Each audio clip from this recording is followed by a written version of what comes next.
A moderate magnitude 3.8 earthquake occurred in the North Atlantic Ocean 203 kilometers, 126 miles from Portugal in the early morning of Monday, July 7, 2025 at 6:30 a.m. local time, GMT-1. The depth of the quake could not be determined, but is assumed to be shallow. The quake was not felt, or at least not reported so. First to report, IGN after 5 minutes.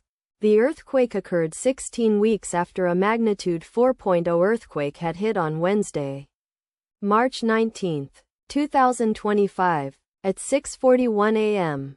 GMT-1 local time, in 19.5 kilometers, 12 miles, distance to the south. Data source from Volcano Discovery.